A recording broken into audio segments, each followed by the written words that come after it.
آج یہ ہمارے گرد گھیرا تنگ کرتے چلے آ رہے ہیں کہ ہمارا معاشرتی نظام بھی تلپٹ ہو جائے، درہم برہم ہو جائے، ہماری اقدار بھی ختم ہو جائیں، ہمارے ہاں بھی عورت اور مرد بالکل برابر ہونے کے مدعی ہو کر میدان میں آ جائیں، عورت مرد بن جائے، مرد عورت بن جائے، مردوں کی شادیاں ہو جائیں کہ ایک مرد شوہر اور ایک مرد بیوی، اور رجسٹر ہو جائے شادی۔ سینس آف دا ہاؤس لیا جاتا ہے۔ اگر میجورٹی کا یہ سینس ہو کہ نہیں اس کو ہم نے پاس کرنا ہے تو پھر ہم اس کو پاس کرتے ہیں۔ اگر میجورٹی کا سینس ہو اور گورنمنٹ بھی ایگری کرے کہ اس کو کمیٹی میں بھیج دیں تو تب کمیٹی میں بھیجیں۔ یہاں سینس آپ نے دیکھ لیا کہ 3 ورسز دا انٹائر ہاؤس تھا، تو اس لیے مجبوری۔ Now I put the motion to the House. It has been moved that the bill to provide for protection, relief and rehabilitation of rights of transgender persons and their welfare and for matters connected therewith and incidental thereto, the Transgender Person Protection Rights Bill 2018 be passed. All those in favor of it may say aye.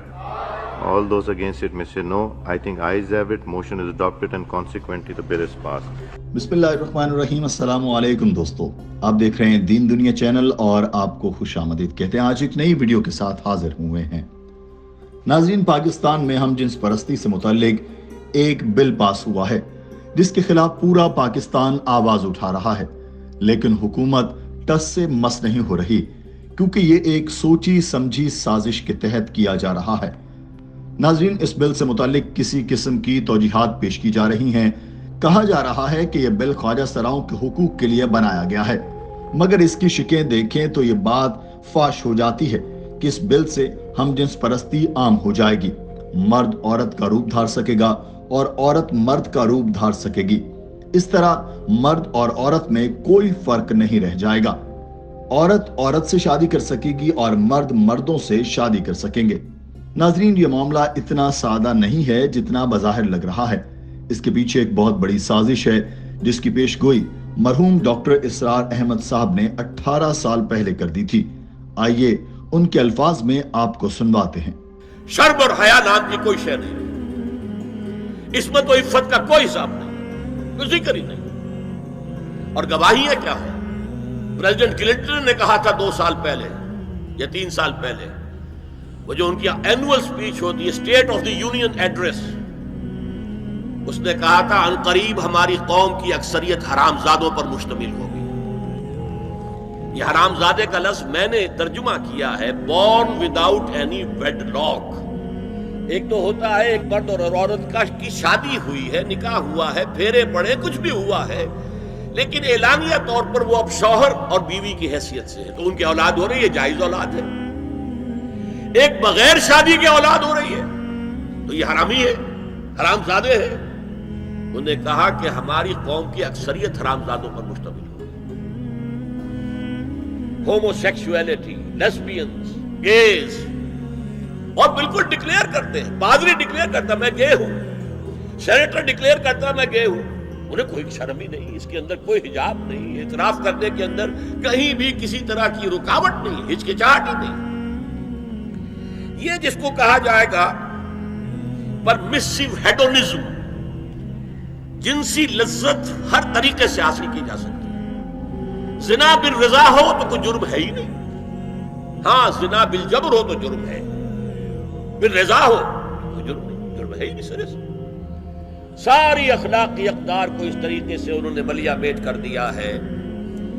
البتہ ابھی یہ تیسرا معاملہ کچھ عالم اسلام کی حد تک ابھی پورا ان کا پروگرام مکمل نہیں ہو سکا۔ ہمارے ہاں ابھی کچھ خاندانی نظام کی بنیادیں باقی ہیں، کچھ والدین کا ادب ہے، ان کی عزت ہے، ان کی خدمت کو انسان اپنے لیے سعادت سمجھتا ہے، بیوی اور شوہر کے درمیان محبت، الفت، باہمی اعتماد کی کچھ فضا ہے، خاندانی نظام ہے۔ اگرچہ تیزی سے بگڑ رہا ہے نظام ہمارا، اور ہمارا ایلیٹ طبقہ اوپر کا جو ہے وہ مغرب کے طرز پر جا چکا ہے، لیکن ہماری مڈل کلاسز میں، لوور کلاسز کے اندر ابھی کچھ اقدار ہیں شرم کی، حیا کی، عصمت کی، عفت کی۔ آپ پورا زوردار طریقے پر مہم چلا رہے ہیں کہ مسلمان ممالک سے بھی یہ ساری اقدار ختم کر دی جائے۔ چنانچہ نوٹ کیجئے،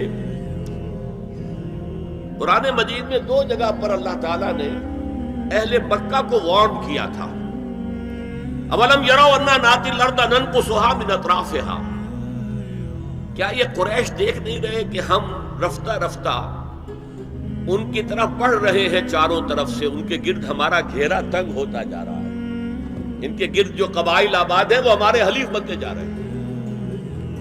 یہ سورہ رات کی آیت ہے، اور اسی طرح سورہ انبیاء میں ہے، افلا یرون انا ناتی الارض ننقصها من اطرافها۔ تو اسلام گھیرا تنگ کر رہا تھا رفتہ رفتہ کفار مکہ کے گرد۔ آج یہ برعکس ہے کہ یہ مغرب اور امریکہ کی عظیم قوت کو استعمال کرتے ہوئے، سول سپریم پاور آن ارتھ، آج یہ ہمارے گرد گھیرا تنگ کرتے چلے آ رہے ہیں کہ ہمارا معاشرتی نظام بھی تلپٹ ہو جائے، درہم برہم ہو جائے، ہماری اقدار بھی ختم ہو جائے، ہمارے ہاں بھی عورت اور مرد بالکل برابر ہونے کے مدعی ہو کر میدان میں آ جائیں، عورت مرد بن جائے، مرد عورت بن جائے، مردوں کی شادیاں ہو جائیں کہ ایک مرد شوہر اور ایک مرد بیوی، اور رجسٹر ہو جائے شادی، لیسبینز کی شادیاں ہو جائیں کہ ایک عورت شوہر ایک عورت بیوی اور رجسٹر ہو جائے شادی۔ یہ سارا کام ناتی الارض ننقصها من اطرافها، اس کی مثال کیا ہے کہ پہلے اس پروگرام کے تحت 1994 میں کانفرنس ہوئی قاہرہ میں، عرب ورلڈ کا وہ مرکز ہے، اس لیے کہ عربوں میں تعلیم کے اعتبار سے، ٹیکنالوجی کے اعتبار سے سب سے آگے مصری ہے، تو یہ چونکہ ان کا ثقافتی اعتبار سے امام ہے، وہاں جا کر انہوں نے ڈیرا لگایا اور ان افکار کی اور ان نظریات کا پرچار کا معاملہ کیا۔ دوسری 1 سال کے بعد کانفرنس کر دی بیجنگ میں، تاکہ ادھر سے اور ایک اور طرف سے گھیرا ڈالا جائے اور عالم اسلام کا جو یہ حصہ ہے ایشیا کا، اس کے اوپر اثر انداز ہوا جائے۔ اور اس کے بعد بیجنگ +5 کانفرنس ہوئی ہے، اور یہ ہوئی ہے United Nations assembly, United Nations organisation کی جنرل اسمبلی کے تحت، اور یہ ہوئی ہے جون سن 2000۔ اب اس میں جو بھی ایک پرچہ تیار کیا گیا تھا ایجنڈے کے طور پر، اس میں جو سفارشات تھی وہ میں آپ کو بتا رہا ہوں۔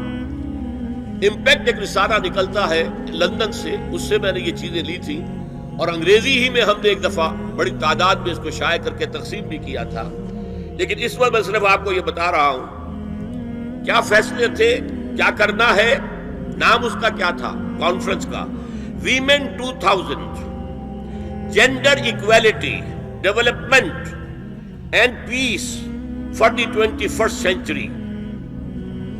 پریپریٹری ڈاکومنٹ میں نمبر 1، ہومو سیکسولیٹی کو نارمل سیکسول اورینٹیشن قرار دیا جائے، کوئی جرم نہیں ہے، مرد مرد سے شہوت رانی کرے، عمل قوم لوط، یہ کوئی جرم نہیں، کوئی حرام نہیں، کوئی بری شے نہیں، نارمل اورینٹیشن ہے، یہ مزاج ہے۔ ایک شخص جو ہے عورت سے اپنی خواہش پوری کرنا چاہتا ہے، ایک مرد سے کرنا چاہتا ہے، تمہیں کیا اعتراض ہے؟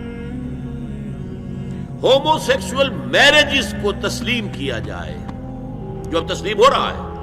یورپ کی کئی ریاستوں میں رجسٹریشن شروع ہو چکی ہے، امریکہ کی، یورپ میں تو پہلے سے ہے، اسکینڈینیوین ملکوں میں پہلے سے موجود ہے۔ نمبر 3، عورتیں گھر کا کام کاج کرنے سے انکار کر دیں یا اس پر ویج طلب کریں، مزدوری دو ہمیں، محنت دو تب ہم کام کریں۔ یہ چولہا جھونکنا، یہ روٹی پکانا، برتن دھونا، یہ اس کے لیے ہمیں اجرت چاہیے، لیبر۔ نمبر 4، عورتیں حمل اور وضع حمل کی جو تکلیف برداشت کریں اس پر بھی شوہر سے اجرت لیں۔ نمبر 5، اگر کسی وقت کسی عورت کی طبیعت آمادہ نہ ہو ہم بستری کے لیے اور شوہر مجبور کرے تو اسے میریٹل ریپ قرار دیا جائے، یہ زنا بالجبر ہوگا جس کی سزا دی گئی۔ شوہر اور بیوی کا معاملہ ہے، وہ بیوی کی طبیعت کسی وجہ سے آمادہ نہیں ہے اور شوہر انسسٹ کر رہا ہے تو یہ میریٹل ریپ، شادی شدہ ریپ، شادی شدہ لوگوں کے مابین زنا بالجبر شمار ہوگا۔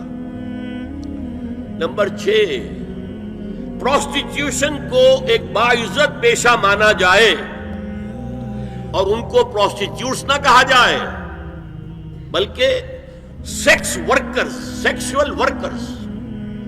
جیسے مرد ہے وہ اپنی جسمانی قوت استعمال کر رہا ہے، وہ اب چلا رہا ہے، کسی چلا رہا ہے، یا وہ کہیں اینٹیں ڈھو رہا ہے، یا کوئی اور دماغی صحت اپنے استعمال کر رہا ہے، ڈاکٹر بیٹھا ہے اس نے لکھ رہا ہے، فیس لے رہا ہے، عورت بھی اپنے جسم کے ایک عضو کو استعمال کر رہی ہے، تو وہ سیکشول ورکر ہے اور وہ پیشہ ہے اور وہ باعزت ہے، اس پر قتل کوئی قدغن نہ ہو. 7 وراثت اور طلاق میں بالکل برابری، کوئی فرق نہیں. اب یہ خاص چیز تو معلوم ہوتا ہے کہ اسلام ہی کو ہدف بنا کر انہوں نے ایجنڈے میں شامل کیا. اس کا نام ہے سوشل انجینئرنگ، معاشرتی تعمیر نو. پرانی تعمیر، وہ جو مولانا روم نے کہا تھا کہ اگر کوئی پرانی عمارت ہے نئی بنانی ہے تو پہلے گرانی پڑے گی. اولا تعمیر را ویرا کنند، تو پہلی تعمیر گرائیں گے تو دوسری بنے گی. لہذا یہ سارا سٹرکچر جو ہے سوشل، یہ ختم کر کے یہ نئی سوشل انجینئرنگ ہے جو ہمیں کرنی ہے، اور اس کا سب سے بڑا ٹارگٹ عالم اسلام.